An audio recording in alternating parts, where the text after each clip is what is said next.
Hi there, everyone, and welcome back to the Bumblecast. I'm your host, Ian Flynn, the Bumble King, and joining me as always is the musical maestro himself, Kyle Kraus. Thank you. How are you feeling, Ian? I am fighting off the flu. You gave it to me, apparently, between shows. I did. You managed to contract it via microphone. Curse you, internet flu. Yeah, the internet flu is the worst. But it hasn't gotten its claws into me yet, so rather than wait for it to make me sick and thus make another episode late, not that we've had any late episodes ever. No. Why would... No, what are you talking about? We're going to get this done, get it out there, and let folks enjoy. So we talk about video games a lot on this show. This is indeed true, yes. We enjoy them as a pastime, but there's more to gaming than just the visuals, or the storytelling, or the gameplay. There's a key component that really makes a good game great, or makes a bad game bearable, or makes a really great game absolutely stupendous, and that is the soundtrack. Yes, absolutely. The soundtrack is sort of my forte, I suppose. You're more of the expert in this field than I am. Well, I do quite enjoy video game music soundtracks. I am not a musician, but I don't know, music has always just been something that's really appealed to me, especially in video games. It really does, as you said, make a good game great, or make a bad game bearable, or on the flip side, makes what would otherwise be a pretty good game kind of lackluster. So it kind of goes both ways, at least in my mind. I've heard some people who say they don't really care about the music, or sometimes they'll even turn it off, and I'm like, all I can think of is like, what is wrong with you? Now maybe they're playing a game with a bad soundtrack. Who knows? That's true. I could also maybe understand it in like MMORPGs, like where either the same song plays constantly over and over while you're grinding, or there just is no music except for some incidental parts, like when you enter a new area. So I could understand turning it off for some of those. Right. Or like simulator games, like a game I've been playing recently, American Truck Simulator. There really isn't much music in that game anyway, so I just turn it off and kind of play my own video game music in the background. It's basically you turning on the radio as you drive a truck. Right, exactly. That's kind of the concept of it, actually. That's why there is no music. They have a radio function in the game, but that's just some examples, or an example of a game where you might not really pay attention to the soundtrack, or there is none. Now, the only game that I can think of off the top of my head where I purposefully turned off the soundtrack at any time was Endless Ocean for the Wii, which it was a underwater diving simulator. Mm-hmm. Very, very relaxed, very chill. You swim around and you find the fishies, and that's about it. And there's one point where in the story you're given this special oxygen tank that allows you to dive far deeper than you could in real life. And you pass into the abyssal zone. And the normally very new age, trancy, happy, oh, we're all made of light and sunshine, man, type of music turns into this oppressive, almost nothing but bass chord drone as you descend into nothing that is only blackness. And that creeped me out. I was honestly unable to play or just sit there watching the transitional cutscene. I couldn't do it. Once you get past that into the deep water section, that's fine. The music gets back to something more ethereal, and the only thing you have to worry about is swimming around a corner and coming face to face with a goblin shark, and that's more of a goblin shark. But that musical transition just was... couldn't do it. Could not do it. What I've actually heard of Endless Ocean was pretty good, so I guess I didn't hear that particular section of the game. If you have a Wii or Wii U and you can find it, I would definitely say grab it. It's a fun, relaxing, extremely atmospheric game. You really lose yourself in it and you feel like you're swimming around in the depths. It's just, when things start to get a little antsy, it's like, oh, I'm in the water. There is no way out because I'm in the water. Mm-hmm. I'm so glad nothing attacks me in this game. That's why I never picked up the sequel, because apparently in that one the sharks will attack you if you get within a certain distance or antagonize them in any way. And I got on edge just swimming around them, knowing they wouldn't attack me no matter what. If they had the option of attacking, can't do it. Nope, sorry. I am quite happy on dry land. Virtual Ocean can do its own thing. But we're not talking about virtual sharks and scariness. We're talking about the music that's scary. Or not scary. Let's talk about not scary stuff. I like not scary stuff. Not scary stuff is fine. Were there any, I think both of us are, we definitely grew up with video games and are very familiar with a lot of the retro games out there. Were there any games where you, like especially older games, where you just stopped playing and just listened to the music? Wouldn't say stopped playing, but would go into the music menu and pull up a track. Ah, the good old sound test, yeah. Yes.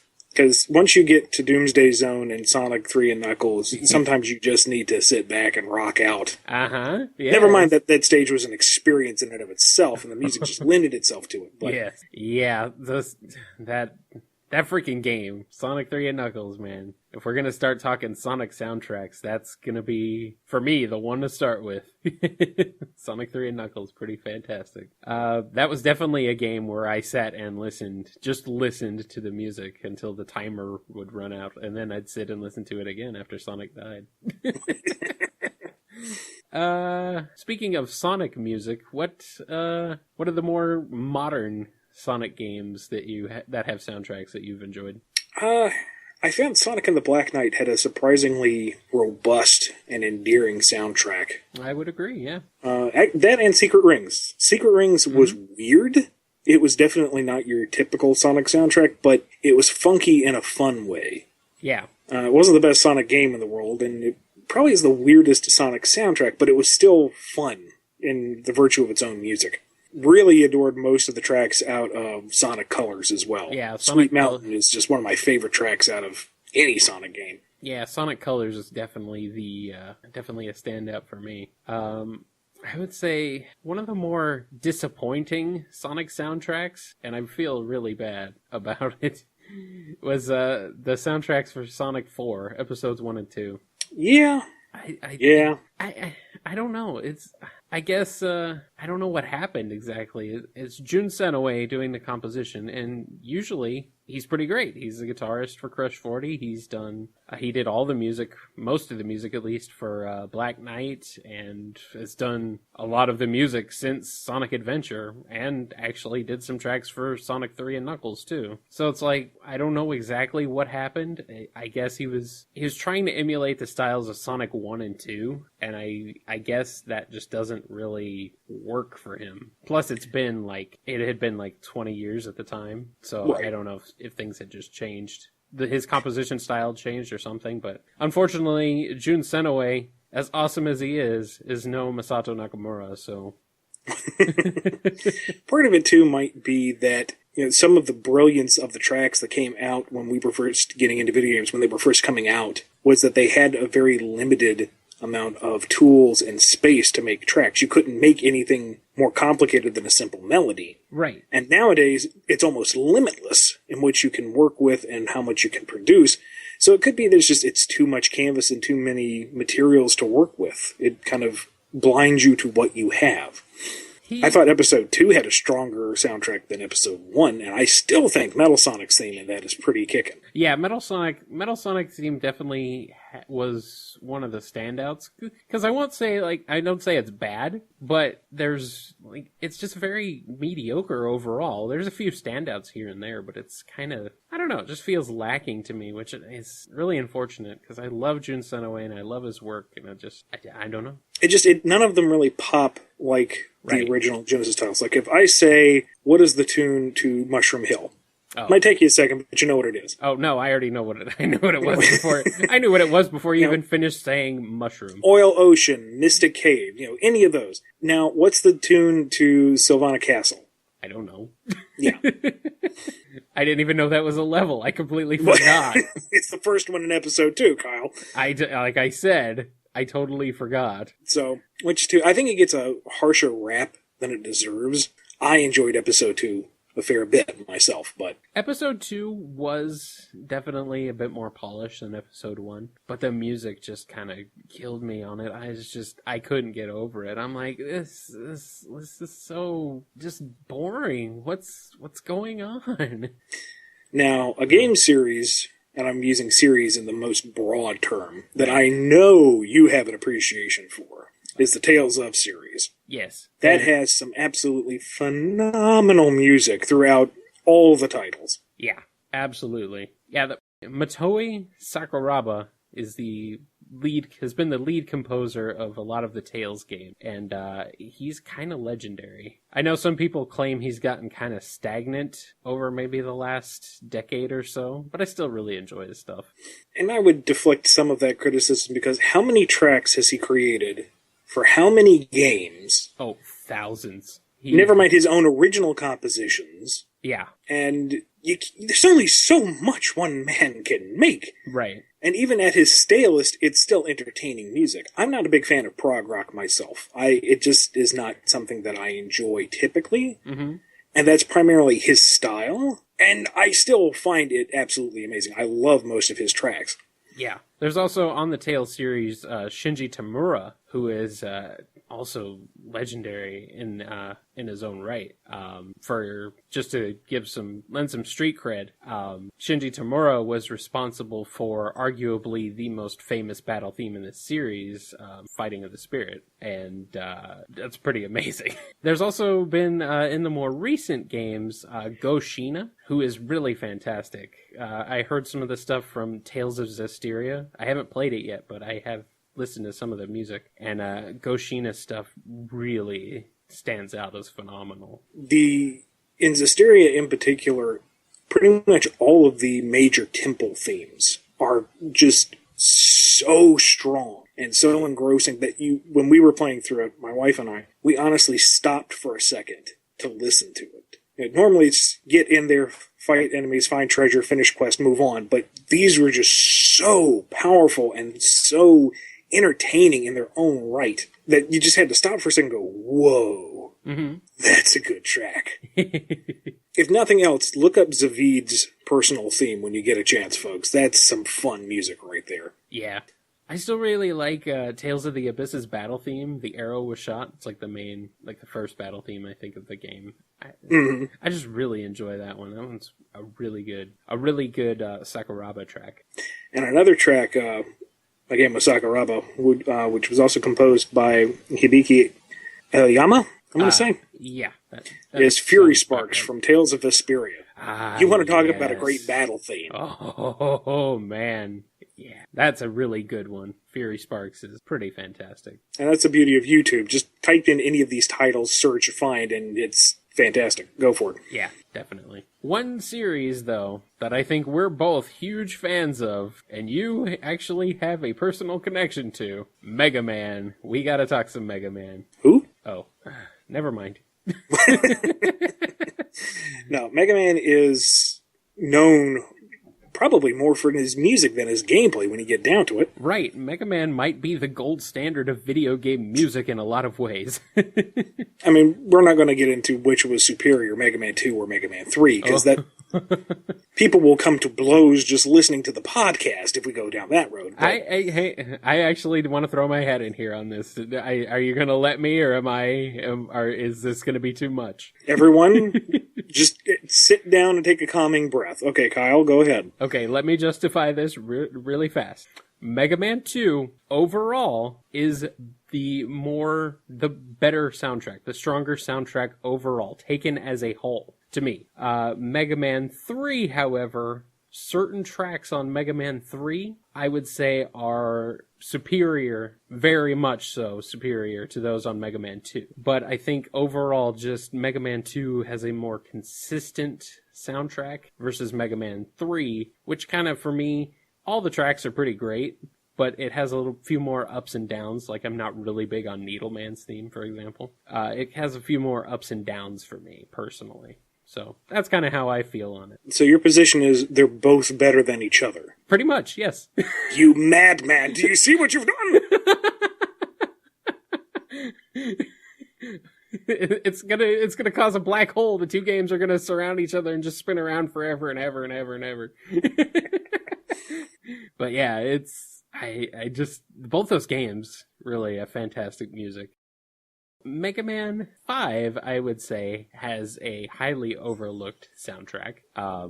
Particularly Proto Man stage or Break Man's stage, whichever you want to call him at that point. Well, isn't it technically Dark Man? Or is it? Yeah, I guess it would be Dark Man. Yeah, Dark Man, Break Man, Proto Man. I've heard all three for that particular Dark Break Proto Man. There you go. Right. I've heard like Proto Man's Fortress and Break Man's Stage and all sorts of different names for it. Yeah, that I would say is one of the more overlooked themes in the series. Also Mega Man 6. Mega Man 6 soundtrack to me is pretty stellar. Plant Man's theme is really good. Blizzard Man, excellent stuff there. I also enjoy like the first 4 Robot Masters of Mega Man 7. And the Wily stages. The Wily stages in Mega Man 7 are criminally overlooked. If you're out there and you haven't heard them yet, do yourself a favor and go check out like Wily stage. At least 2, 3, and 4, I believe, are the ones that are just really, really good. Now, how would you say classic Mega Man soundtrack-wise stacks up against those that came after? The X series, the Zero series, Legends, Battle Network. It's kind of weird because it pains me to say it, but I actually prefer the classic soundtracks, the classic series soundtracks over the rest of the series. But Mega Man X is my favorite Mega Man series. I really love the soundtracks for Mega Man X 1, 2, and 3 especially. 4, 5, and 6 I'm a little bit less familiar with, but Mega Man 5 I know has X versus Zero, which is a absolutely phenomenal theme. And Mega Man X6, I want to say, has a vocal intro theme that I really enjoy. I think it's called The Answer. I believe that's it. It's been a while since I've listened to it, actually, but that's a really cool intro. Once you look it up, you're going to feel all the nostalgia of the 90s. Right, yeah. It is about as 90s anime as you can get. Oh, yeah, I can hear it clearly in my head. I just couldn't remember the title of it. I think it's The Answer. It might be X5. I can't remember. Off the top of my head. But yeah, those Mega Man X it's like right up there, maybe neck and neck almost with the classic series for me. There's just something though about the classic series that I just really love, soundtrack wise. Mega Man 9 is my favorite soundtrack in the series, bar none. Ooh, Mega Man overall. Mega Man 9, yeah.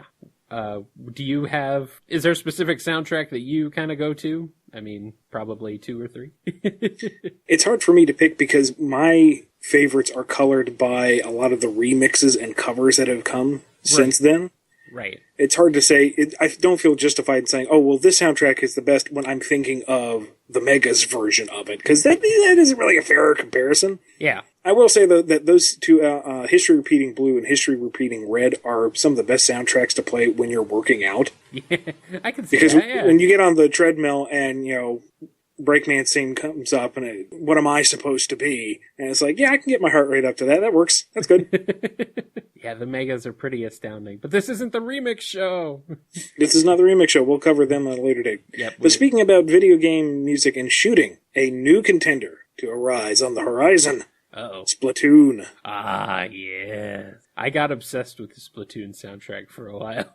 There've been a ton of remixes of it out there especially on YouTube. A lot of remixes, so I definitely got my fill. The original soundtrack itself stands alone as this really quirky but really engaging soundtrack.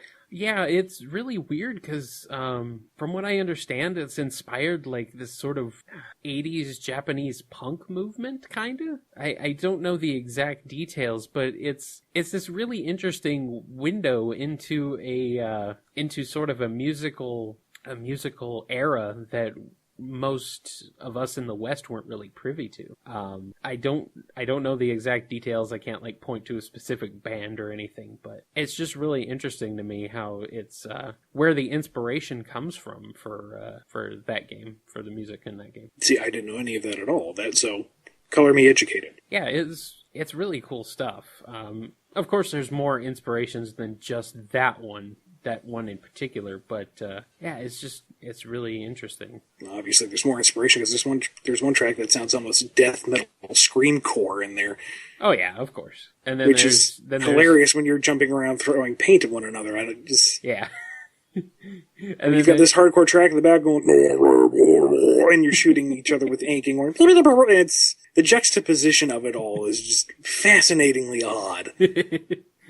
There's the Squid Sisters final boss track in the single player game too, which is definitely a bit more of an electronic inspiration to that one for sure. Right. So the soundtrack to that has a lot of variety in it. It's really cool.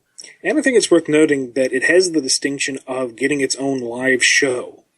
Ah, yes. This is not something that's still kind of trickling over into the West, but the idea of having holographic, completely digital, artificial musicians performing live for crowds is really weird, and I love it because I love the fusion of the synthetic and the tangible reality kind of mixing over like that. Right. And the fact that Nintendo and that Splatoon itself has been so successful to necessitate that, because that's a big undertaking. Yeah. And the amount of time and effort needed to render those high-quality holographic models and make sure that they sync up to the live music correctly, and to make sure that nothing goes wrong on a technical level, because if them holograms don't work, you ain't got a show. Yeah. And they speak in absolute nonsense jibber-jabber, but you have this crowd of thousands singing along to these nonsense vowel sounds.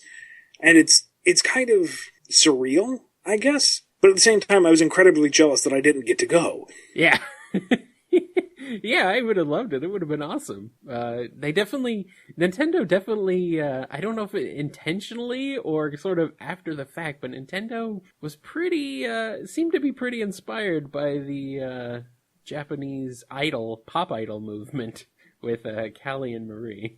I almost feel like the slow release of material wasn't just to kind of wean the usual Nintendo crowd onto the first-person shooter scene. The conspiracy theorist in me says that they weren't sure this IP was going to take off, and that they were going to hedge their bets and cut things off if it just was not working. Right. That's very likely. Became huge, just absolutely exploded. So the fact that they were able to respond so quickly with the live show, mm-hmm. I think, to me, speaks volumes about the right people knowing what to capitalize on. And hopefully this means that we'll be seeing more attention to that, cross-media outlet, and maybe we'll be seeing even more musical fronts, such as any of the live Legend of Zelda concerts. Right, or the live Final Fantasy concerts, which have been absolutely huge over the last decade or so. But Splatoon, in particular, that Splatoon live performance, I really have to mention the backing band on that one, because the backing band is fantastic. They are completely off to the side, completely unseen almost, but they did really well. They added a whole level of composition onto the originals, because there's live guitars, there's like guitar solos in songs that originally didn't have guitars at all, which is a big improvement for me. You're a bit biased towards the guitar anyway. Well, yes. Not that I'm saying, adding guitar is ever a bad thing. I'm just saying. No, it never is. I also do quite enjoy, I do enjoy me some saxophone too. Saxophone is fun. Acoustic guitar and electric guitar. They're both very different instruments, actually, to me. So I really love both of them, though. Let's see. What else? What other soundtracks can we talk about? Example of a soundtrack that saved a game, more or less, Eternal Sonata. I'm not too familiar with it. It's a absolutely gorgeous game. It's an RPG where the primary gimmick is there are regions of light and shadow in each battleground. It's very Tales of styled battle system. Uh-huh. Little bare bones in comparison, but still. And the gimmick being that depending on where you are standing in the light or the dark and where the enemies are will change how certain attacks work, how certain specials work, and some enemies completely change shape and gain new attributes depending whether in the light or dark. So sometimes you're in, the creepy prerequisite sewer, so there's circles of light around the torches. The one that I thought was especially inspired was a battle on an open field where the clouds, as they passed by, cast shadows, and that could change things dynamically as the battle went on. And the story is, to put it as simply as possible, the entire JRPG approaches European culture is really the fever dream of the dying composer Chopin. Okay, I remember that game. I remember this game now, yep. And the story suffers a lot from it not going anywhere or going somewhere way too fast. We reach the final boss and we're like, oh, okay, so this is kind of like the tutorial fight on when we face him later, right? Nope, game's done. Oh, okay. But the soundtrack to that is absolutely phenomenal. Another one by Namco Bandai, the Baten Kaitos series. Mm-hmm. Yeah. The first game, the voice acting is insultingly bad. Like, cringe-inducingly bad. But the battle system is interesting enough, and the music is something that really, really fills out the stages. Because the stages themselves are fairly static. They're very early Final Fantasy style, where you are running around on the otherwise static map. And the music really lends itself to making it feel more robust and you get more out of it just by listening. There's a stage in particular that's more or less a mud pit. And it would be kind of gross and it would be a little tedious, but then the music makes it feel oppressive and suffocating and actually makes it feel like the terrain is dangerous, whether or not it actually is. Mm-hmm. I am extremely behind on JRPGs because both of these have been recommended to me, Eternal Sonata and Baten Kaitos, and I'm just like, but I have other things to do. Oh, I actually have Eternal Sonata sitting on my Xbox hard drive that I just haven't gotten to it. So I hope to. I really hope to. At least check out more of the soundtrack because I've heard a little bit of it and it's pretty cool. The way they sort of encapsulate that the romantic European aspect of it. Another game series I'd say that you don't really think of the soundtrack initially is Dead Rising. Oh, yeah. It has some really great boss tracks, and the ambient music, the stuff that you're not really listening to at all as you slaughter thousands of zombies, does a perfect job of setting the mood, of making it feel like a natural mall setting, without being distracting or oppressive. It really takes a lot of talent to create a track that you listen to endlessly on loop and not get tired of it. Oh, yeah, that is something that I would say the 8 and 16-bit era composers, the best ones really excelled at that because there are a lot of themes where they repeat frequently and some of them you just never get tired of, like most of Mega Man 2 or Mega Man 3. Like, let me give you, if we were to walk into a mall, right, and I were to go ba-da-ba-da-da, ba-da-ba-da-da, ba-da-ba-da-da, ba-ba-ba-da, your heart rate immediately goes up and you're looking for the first thing to pick up and bludgeon someone with. Not that it's threatening, it's just that's the track. That's the song, the mall, and the zombies are coming. That's a good song, actually.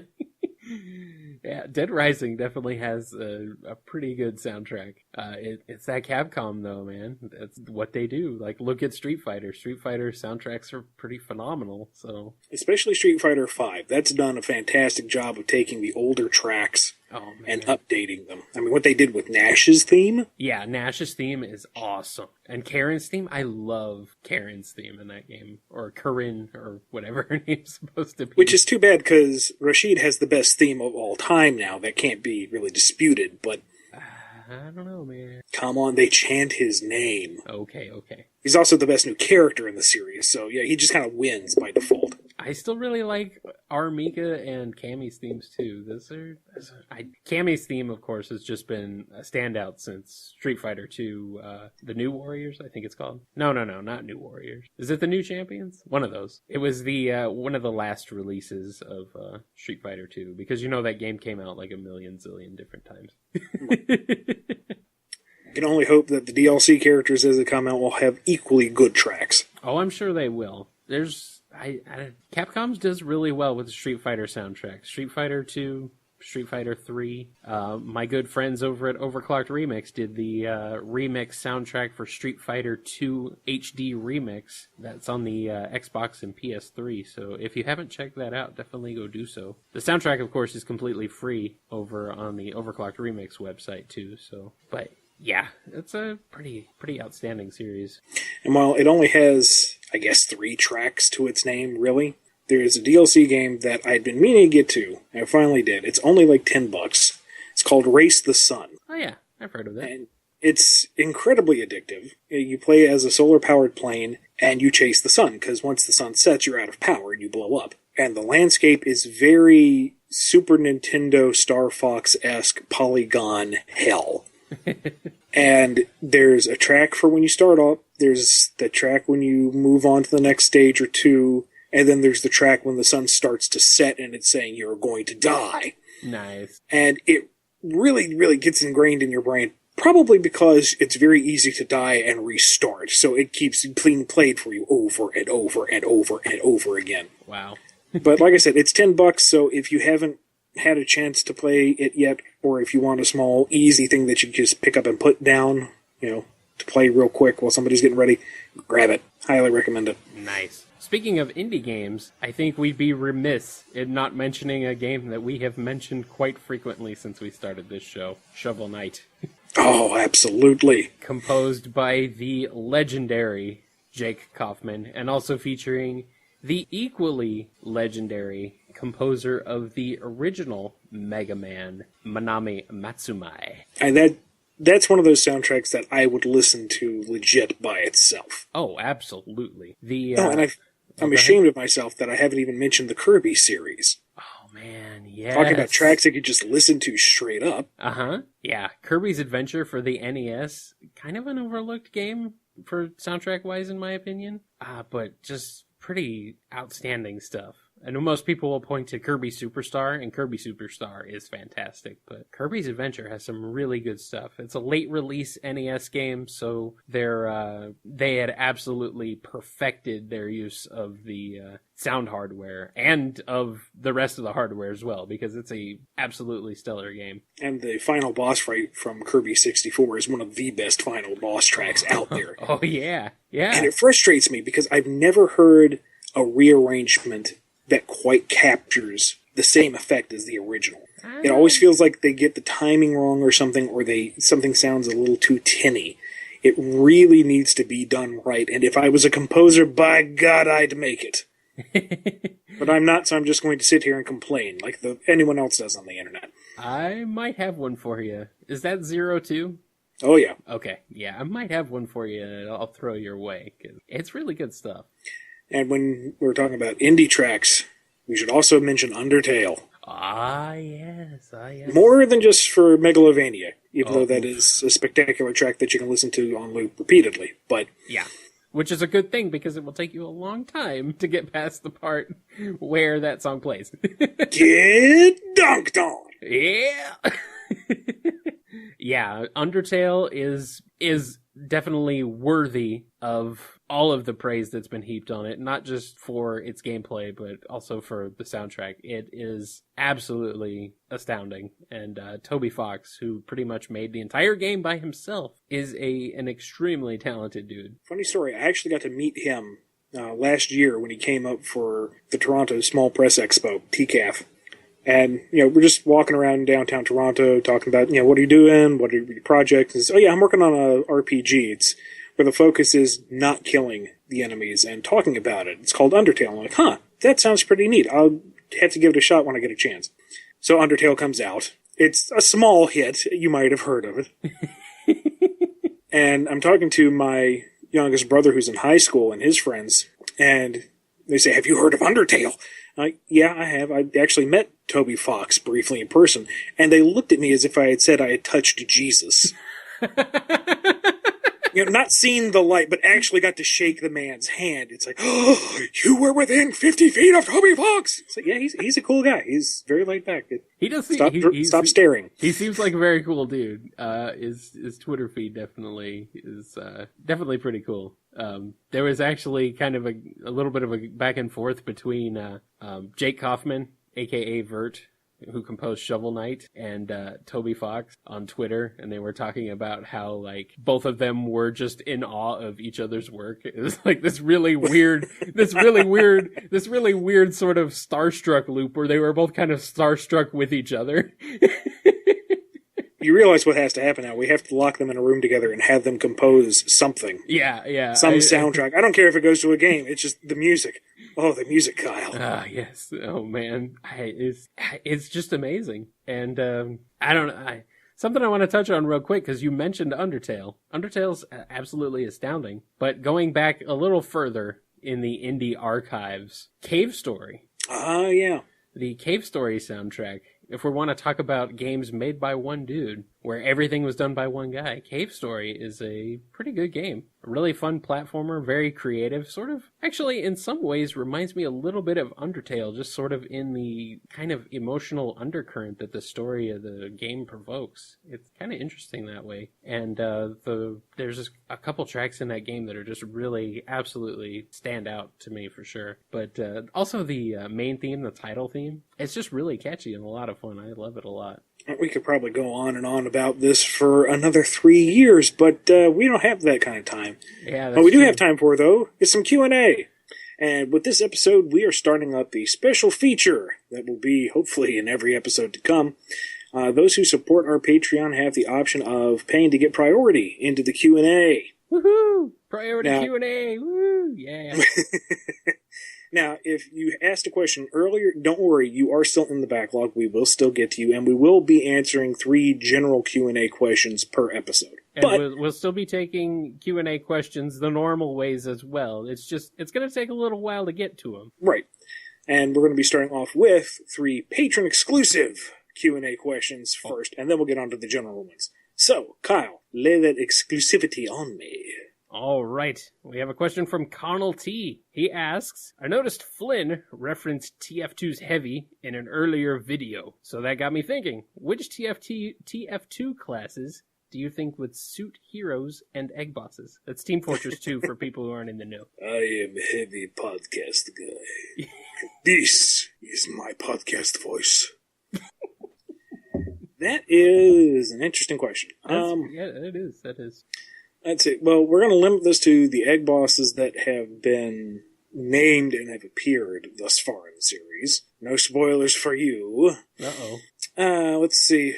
We'll go with Axel. He's the engineer. He's a gearhead. He likes building stuff. Hard to say what Tundra would be. I mean, you want to just say heavy weapons guy since he's just a big guy. Yeah. But that seems like too general a thing, you know? But at the same time, I can't really think of one specific class that he would best fit into aside from big dude who wrecks stuff. So, okay, yeah, I guess heavy weapons guy. Well. We've got Clove, who... That's another tough one to pin down. Because we haven't really gotten into what her particular cybernetic talents are.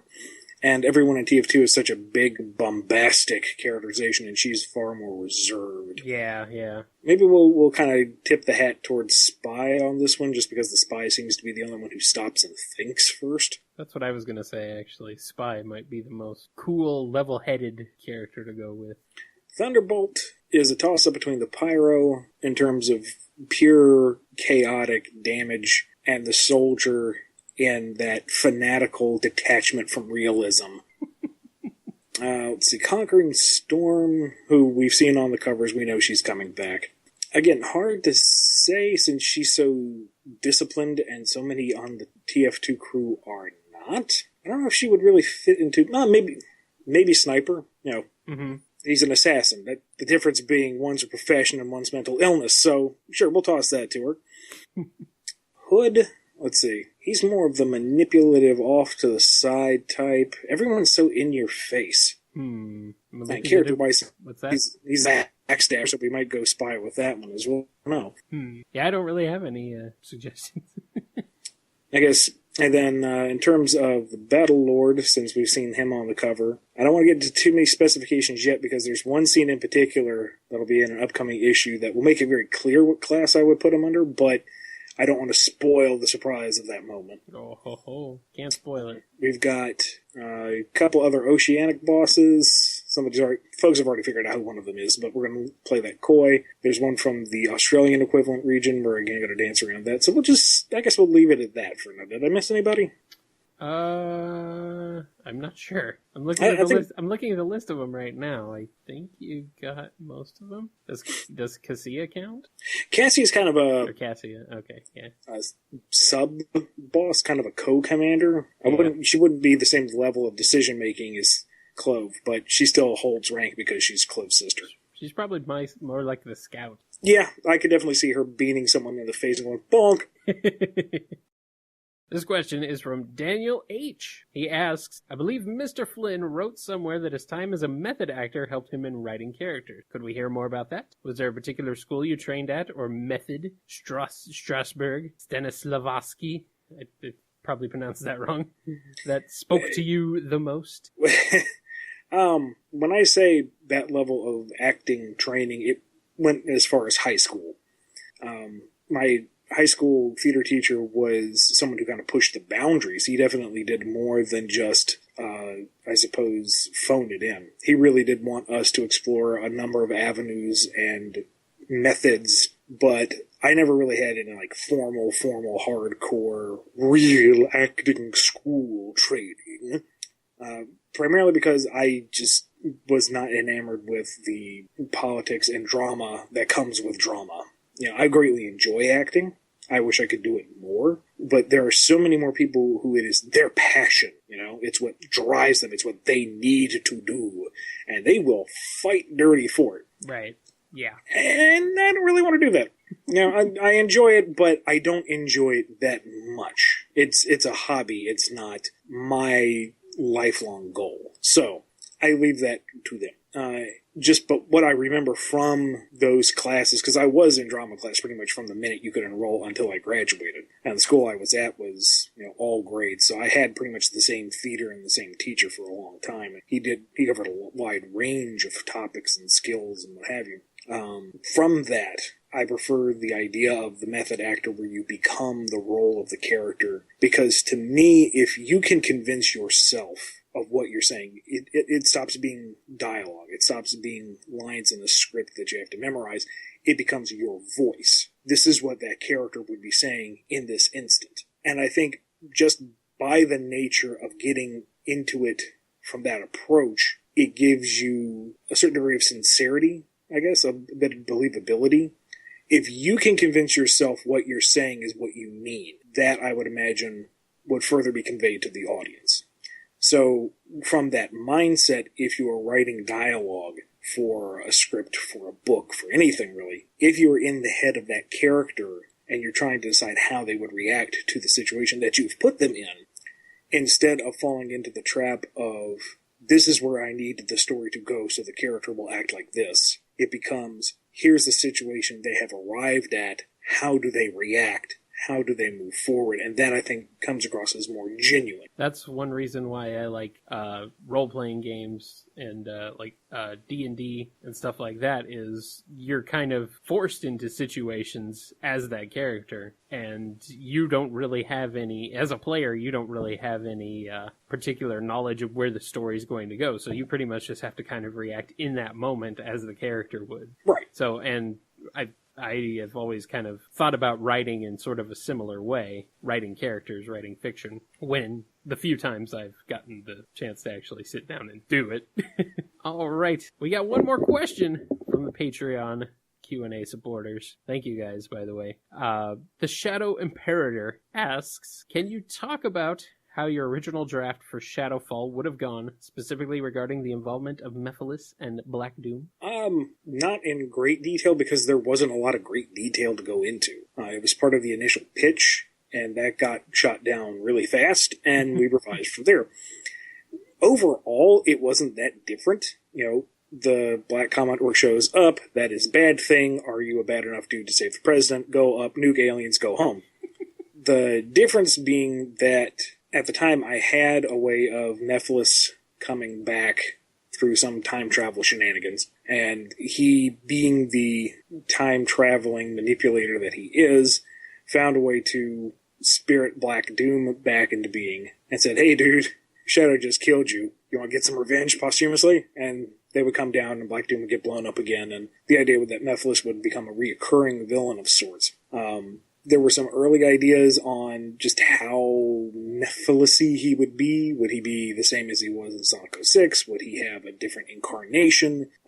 But again, that didn't get very far, because as soon as we said, "Hey, Nephilis," they said no. They being Sega. And we said, "Okay, how about this instead?" And they said, "Okay." And we went with that. So it's one of those nice ideas that wound up on the cutting room floor, but it's not like there was a whole script that was tossed. It was just the idea. It got rejected. You revise. Move on. Thanks, Sega.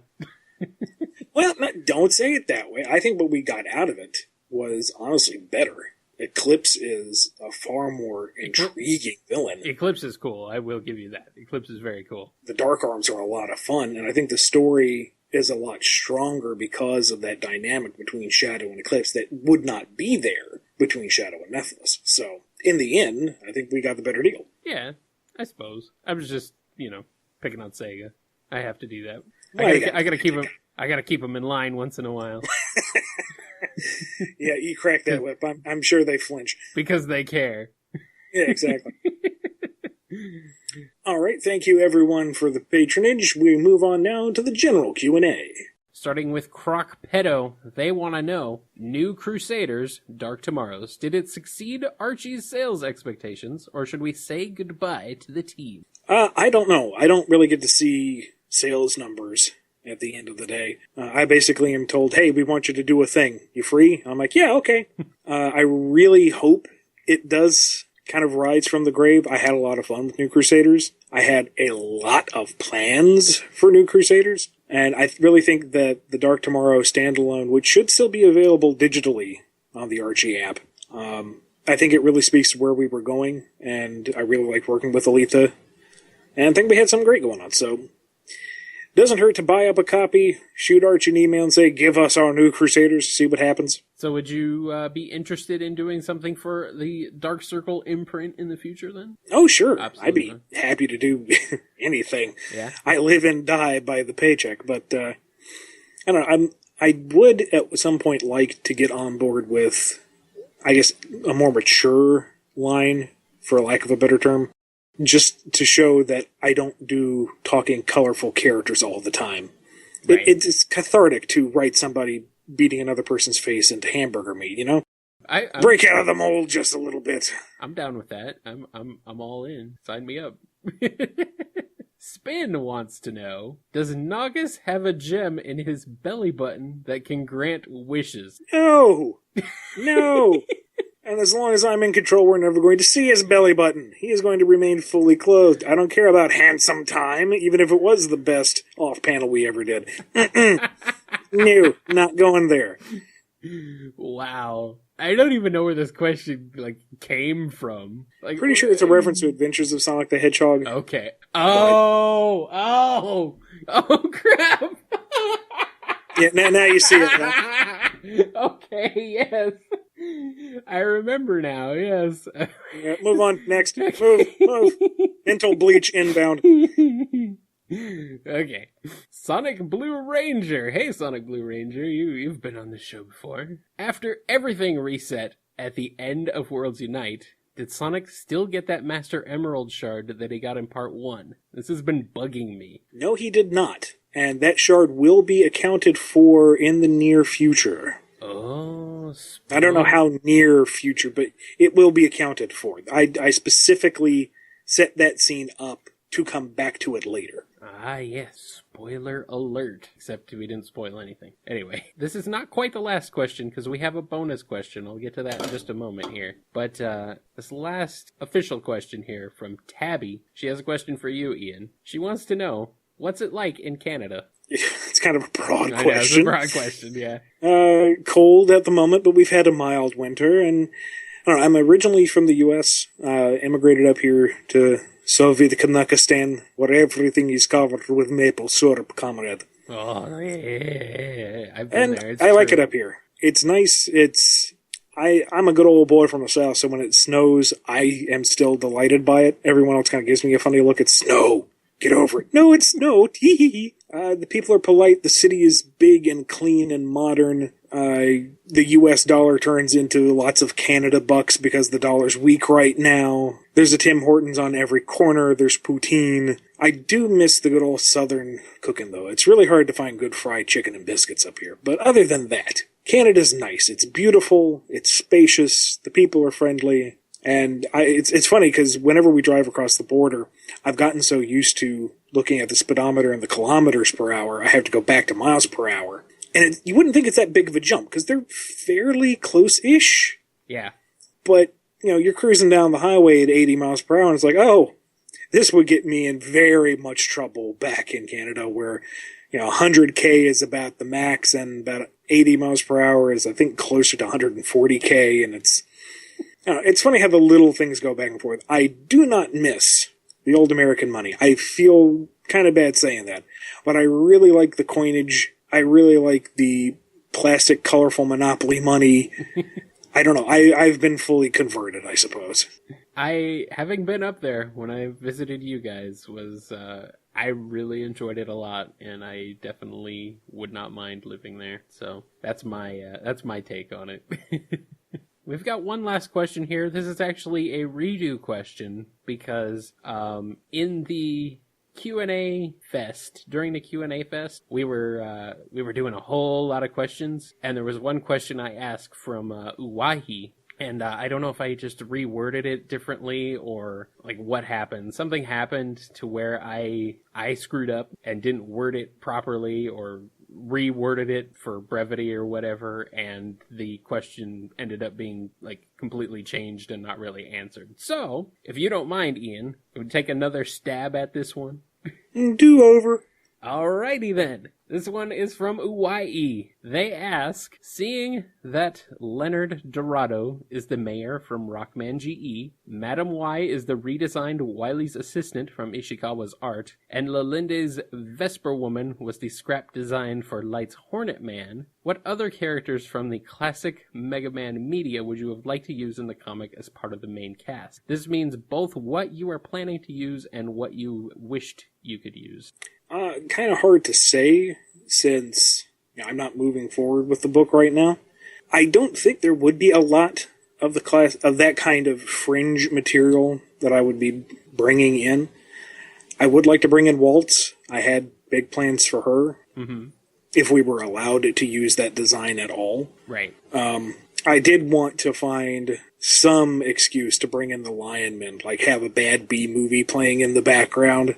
Just for that kind of in-joke. Nice, yeah. And I had one special idea in mind on bringing in Bond Man, which is about as obscure a robot master as you can get. I love Bond Man. He's pretty awesome. But aside from those, nothing really springs to mind. What about the really crappy PC quote-unquote ports of like Mega Man those 3, where it's like, I think Wave Man is in there, but it's a completely different Wave Man from Mega Man 5. Or I Mega Man had 4, an idea for them, it's just it became a question of when we could use them and if we could use them at all. So, if that scenario came out, yeah, I'd like to pay lip service to the PC games, but again, those hinge entirely on if Capcom would let us do them. Right. And, if we would ever get to them at all. So, I have ideas, of course, but I don't want to say I had, hard and fast plans. I'm actually kind of surprised you would even acknowledge the existence of those PC games because they are so bad. So Everything bad. is potential, Kyle. But yeah, everything is potential. Yeah, you pretty much showed that everything was on the table. So I really hope something happens and you can get back to it, but we'll see. Although it's kind of funny because most of those Robot Masters were like just reskinned, like recolors of existing Robot Masters. Oh, they were absolutely horrid sprite edits. Yeah, they were awful. That would kind of come into play, I think. Yeah. You know, they're obviously cheap knockoffs, therefore there's a story to be had. Oh, man. Yeah, that is actually really good. Holy crap, that's a really good story hook. Nice. I like that. And we're going to wrap up the show now with a new feature, the ad space. Folks on Patreon can buy a little bit of ad space, push whatever product they want. And today's products are brought to you by our good friend Daniel H. First, he'd like to tell you all about Art by Angel. This talented young lady has been making jewelry that his family has been enjoying for years. Be it birthday or Christmas, they can expect beautiful necklaces and bracelets from him, courtesy of Art by Angel. And now you, dear listeners of the Bumblecast, can too. You can check out her Etsy store at www.etsy.com/shop/artbyangel. Daniel would also like to tell you about Zeldette plushies. This Zelda fan has a keen ability for taking anything cute in the Zelda game and plushify it. Not in the real world? It is now. She's also been known to dabble in Pokemon, too. Be sure to check out her DeviantArt page to see more of what she can do. You can find her Etsy shop at www.etsy.com/shop/Zeldette plushies. That's ZELDETTE plushies. Or miss-zeldette.deviantart.com. Awesome. Thank you, Daniel. Yes. Thank you, Daniel, for the patronage. And now to push our own stuff, you can find my latest Teenage Mutant Ninja Turtles work in Teenage Mutant Ninja Turtles Amazing Adventures number 8. That will be out on March 9th. And be sure to come see me and the talented Aaliyah Baker and so many more at the Toronto Comic-Con the weekend of March the 19th. I want to go. Oh, come up. Oh, well, I wish I could. You can find what I'm doing over at the KNGI Network, kngi.org, celebrating the 13th anniversary of the KNGI Network and my radio show, Nitro Game Injection. Woohoo! Yep. Doing that, actually, we're doing a big celebration on Saturday, March 12th over at 8bitx.com and twitch.tv/8bitx. I'll be there with my good buddy Larry Lion Tamer OG, who we really should get on the show, by the way. Oh, absolutely. Yeah, we gotta have him on. He's a pretty entertaining dude, and he knows a lot about video game music remixes, so I think you guys would like him. But, yeah, head on over to kngi.org, check out what I'm doing over there if you are into the video game music and video game music arrangements. And, of course, you can follow me on Twitter at KyleJCRB, and you can follow Ian at Ian Flynn BKC on Twitter as well, right? Yes, I forgot about that. And you can also find everything about me at bumbleking.com. Now, finally, to wrap up the show, we'd like to give a shout-out to all our patrons who have been helping us out so far. We've had a tremendous outpouring of support within the first week of the Patreon. This is absolutely nuts. Thank you all so very, very much. And we hope you continue your patronage so we can continue to entertain you. So, finally, we give our shout-out to Daniel H., Justin G., The Shadow Imperator, James K., thanks Dadu, Patty M., thanks Aunt Patty, Alex P., Connell T., and Kyle. What? What did I do? You donated $1 to our own Patreon. Well, that's just so I could see the things that are posted. I'll pay you back when we get this figured out. This has been episode 12 of the Bumblecast. We'll see you in a couple weeks, folks. Thanks so much. Be sure to check us out at patreon.com/Bumblecast. Have a good night, morning, afternoon, whatever. Bye. Yes, thank you, Patreons. We love you. Bye.